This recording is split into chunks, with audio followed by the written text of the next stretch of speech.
Off and running toward another exciting week of Big 12 Conference football. And for Oklahoma State, next up is Texas Tech as Coach Gundy and I sit down to chat about this week. So let's start here. You know, with the Baylor game, your fast offense, your turbo offense had all kinds of impacts. How much collective confidence does an offense gain during the course of a year when they can play fast and they see not only how it helps them, but how it maybe hurts the opponent? We've done it for a number of years now, and that's the reason we do it. It's not a secret that we feel like that we're pretty far ahead in using speed and tempo, and it trains our players to think fast, react really quick. And it's interesting you bring that up because this week our defense is trying to prepare for Texas Tech, who plays fast. So I watched our defense during preparation, and I see how difficult it is, in my opinion, to get prepared for it, to coach, to get ready, to get quality reps. And it's been an advantage for us, even in this game against Baylor, for us to be able to move as fast as we can and convert third downs. I think there's several times that Spencer took off and ran, and the reason that he was able to get through those creases and run and get a considerable a number of yards is because they were fatigued with our hurry-up offense. Yeah, it's ideal for him, isn't it? Sure I mean, is. because of his running ability, because it just lends itself to that, right. Does it not? Well, his maturity and then his ability to take off and run, and where what would be a traditional quarterback is going to get 6 to 8 yards, he's going to get 20. And that makes a big difference in, shortening drives for total number of plays by gaining chunks of yardage. It's interesting, special teams, huge at Baylor. A kickoff return for a touchdown, a downed punt that led to a safety. When you get into conference play, how much does it matter to have that advantage when, you get in a game like with Texas Tech, you think about the history with Tech. Special teams plays against Tech have been huge. Mm-hmm. I've got a whole list of them that we'll talk about on the air.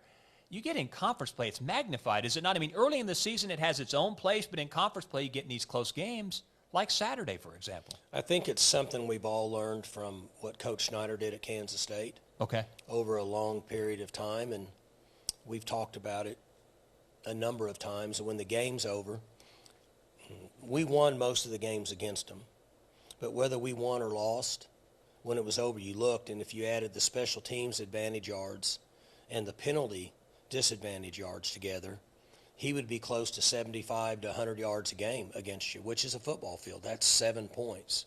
So we've learned from that, and we've tried to work really hard on special teams the last 3 or 4 years, and it played a huge role on Saturday. So Texas Tech defensively, it sounds like trying to disrupt as much as possible? They're doing a lot.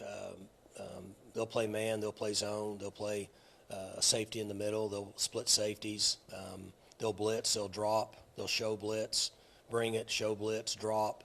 They do a lot of different things. I think they're trying to disrupt the flow of an offense. There's some hit and miss there.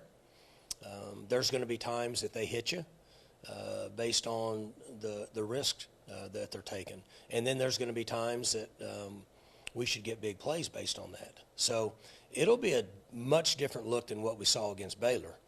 Baylor lines up, they're in their spots. They're 2 deep safeties most every play. They stay consistent with exactly where they're at. This team's going to move all over the place. Is tempo a good answer when a team's trying to be diverse? I think tempo is a good answer for everything. That's why we do it. We believe in it. Even teams that just line up in the same structure like Baylor, they still get fatigued, in my opinion. Maybe they don't. That's just my opinion. So in this situation, there'll be a lot going on, let's put it that way. There'll be a lot of people moving on our side and their side right up until the snap. So defensively, last year your defensive line really dominated the game in Lubbock. Different head coach for Tech, different year, lots of things different. Your back end is different. So what special challenges will they pose this edition of Texas Tech? They play fast. Yep. 60 passes a game, something like that. They're wanting to throw it a lot, play fast. Tunnel screens, get the ball on the perimeter where you don't have to protect as much, get the ball in the hand of guys that can make you miss, turn a 4 or 5 yard play into a 15, 16 yard play. So our defensive line needs to be really physical and try to shrink the pocket on them. If they want to throw it that many times, then they need to be aware that we can force the pocket and push people into them and get him out of a rhythm, for lack of a better term. So it's time for What's Your Beef, brought to you by Old Trapper Beef Jerky. As you can see the quality inside the clear plastic bag. Good stuff. So let's just go down this path. We have polls to start the year. College football playoff doesn't start until later. Would we be better off if we just waited until October 1st before we rated teams? Do you think there's some disadvantage in perception that may have some effect that may not be good? You're trying to put 4 teams in the playoff? I think that we've gotten a grasp on that side of it. The polls don't really mean anything until the middle to late October, in my opinion.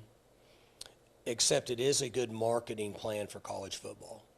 So we preseason magazines, preseason polls, your national media networks, all over social media, your Twitter accounts, comments. People are talking about college football. That's all positive money-making marketing. So we need those things to continue to drive the financial side of this sport. We need all those. Are they a factor at all 3 weeks from now? I don't think so. We'll come back and break down some big plays of the Cowboys' win over Baylor. Stay with us.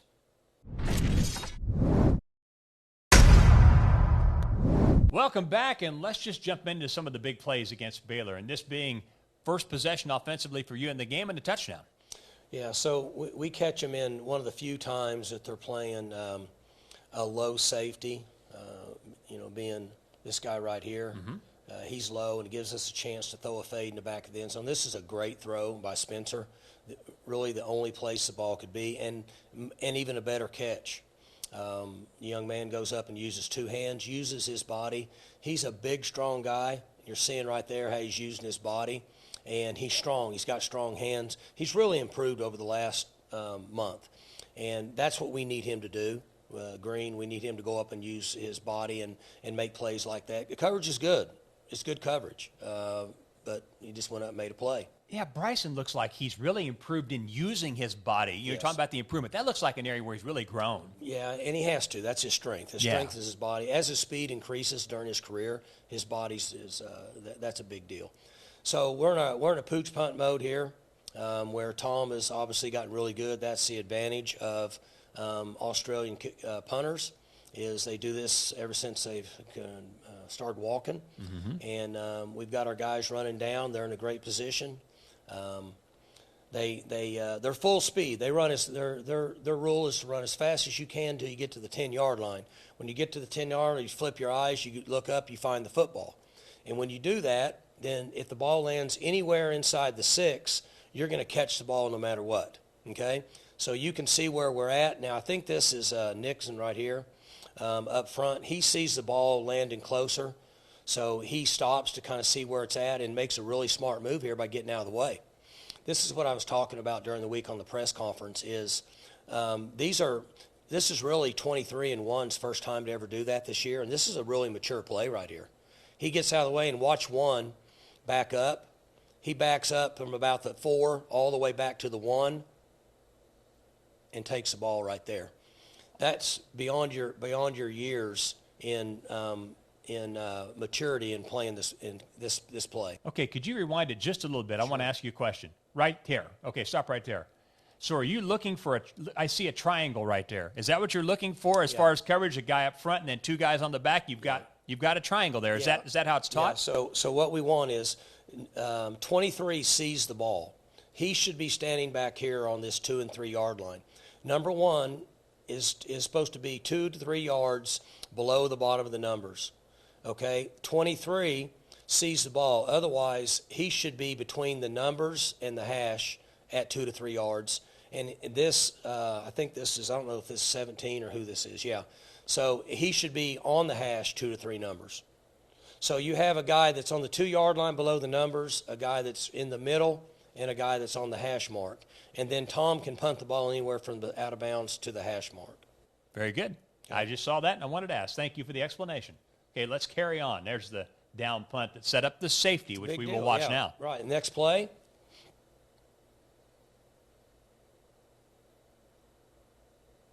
We end up getting, Brock Martin, just gets hands out, extends the tight end there. Brock's on the edge down here at the bottom, locks the guy out. It disengages right there, disengages and lays out. Doesn't make the play, but 5. He had good leverage. Comes down on the secondary safety support. Is corralling him and gets him down, and then here comes the rest of them. Here comes Mason Cobb. He's running through his C gap. That's his spot. There he is, and he's here. And that changed the game.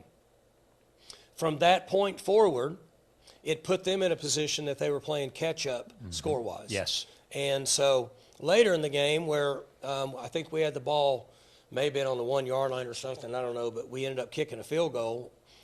People weren't, I'm guessing, I was told, weren't too happy about it. But what that did is that made it a 2-score game. It did. So percentage-wise, you just have to make it a two-score game. But you're seeing everybody's in their gap.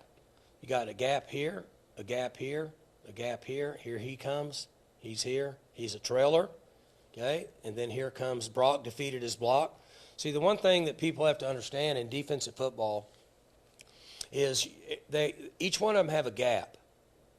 But the offense has somebody to block everybody but one in most cases. So somebody has to defeat a block. You can't just be in a gap. And that's what Brock did here. He defeated his block, and then he made the play.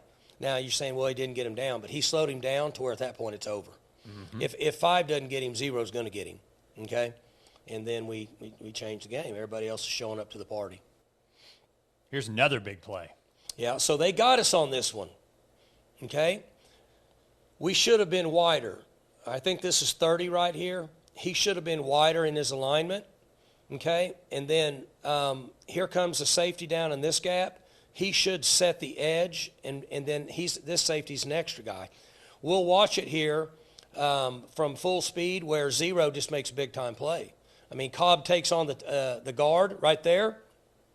Right now you're thinking this is not fun, right? I'm thinking you're upstairs where you are, you're thinking this is a touchdown. Oh, that's exactly what I thought. Right. Exactly. So Cobb defeats the block, runs, and lays out. Here's what we talk about all the time.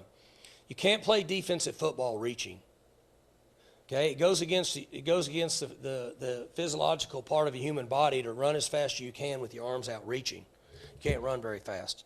So you run as fast as you can, you get within a distance, and then you dive and lay out and wrap and roll, and then you automatically become faster because his body covering a point from here to here is faster than if he was standing up running.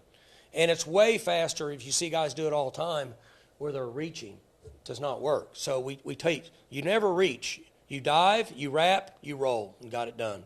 Now, we'll look at it from the end zone, and I'll tell you what I was talking about. Okay. Okay, so we're going to look right. Okay, so they got us here. This is 9. He needed to be wider in his alignment because this guy had leverage to block down, right? Football is all about angles and leverage. It's not a complicated game. They had leverage. He can come down and block him, and he can't get over the top because it's easy to pin a guy down instead of block him face up. He needed to be here. He needed to be a little wider. He needed to be a little wider himself. We weren't, okay? Now, we're doing a good job coming on the backside. Watch 0 right here. Watch 1 right here. Watch this guy, how he handles the backside guard. Okay, so that took care of the cutback right there. Mm-hmm. Now, at this time, we're still thinking we're not in good shape. They've got 1 for him. He's already locked on. And then Cobb just makes a big-time play, and he lays out. He doesn't reach. We get him down. They went for a 4th, made a big difference. Okay? So now we're in kick return mode. We got 23 back there instead of 80. We can stop it right there. Once we get to this point, we stop it right here. These are the guys that usually create the problem. That guy's blocked, that guy's blocked, that guy's blocked. Okay? Here comes the trailer right here, the guy that can sometimes catch you from behind. And 23 hits the seam, and he's too fast for him. Great job here because a lot of times these guys blocking downfield, they don't do their job because they get lazy. But he did, and so now we know now he's got to deal with one guy, which is the kicker, which doesn't spend a lot of time tackling. Now, the good news is, like I said in the press conference, once I'm standing over here, And once I saw him not go down, you know it's over because they can't catch him. Right, right. Okay, that's the advantage of being a 10-600 meter guy. Right. So it's over. Like, see, 44's got a head start. That's not a good running position at 23's in. He's already running. Well, it doesn't matter. In 2 steps, he's full speed. It's over now.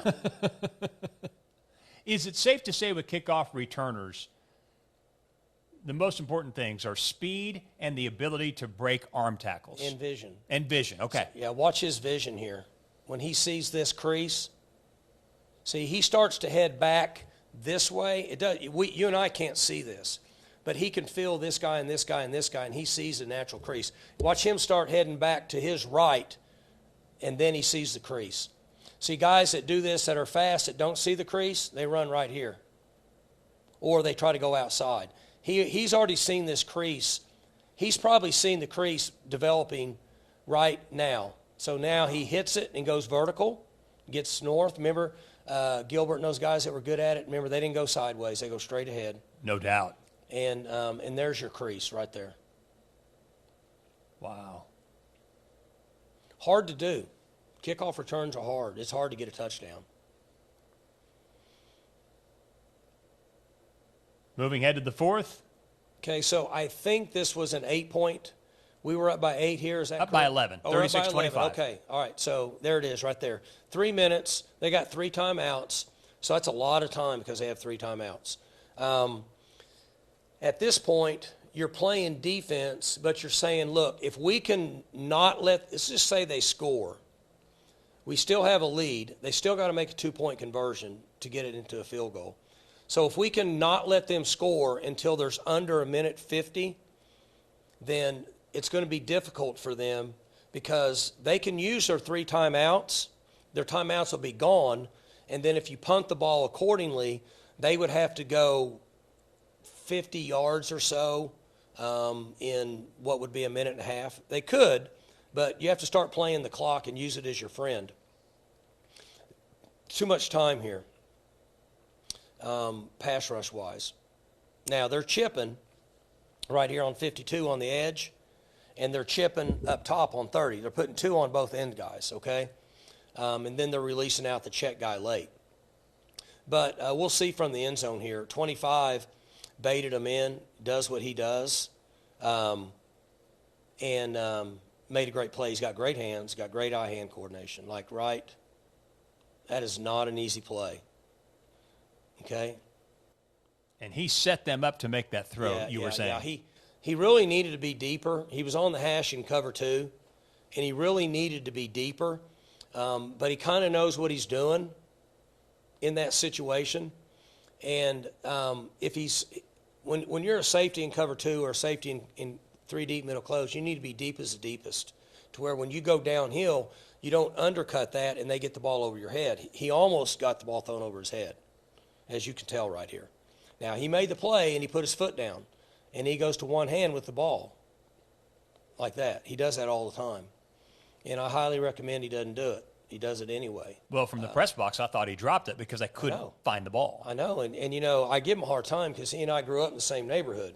You know, he's from right down the street from where I grew up, and I tell him when he does this, and he goes back home, the guys over there on Post Road and 15th are going to kick his butt. Like they did when he was in junior high. But he just keeps making plays. So, and I'm letting him know it's a good catch. I'm signaling, which my wife said, you actually showed like you were alive during the game on that last play when you were telling the referee it was a good catch.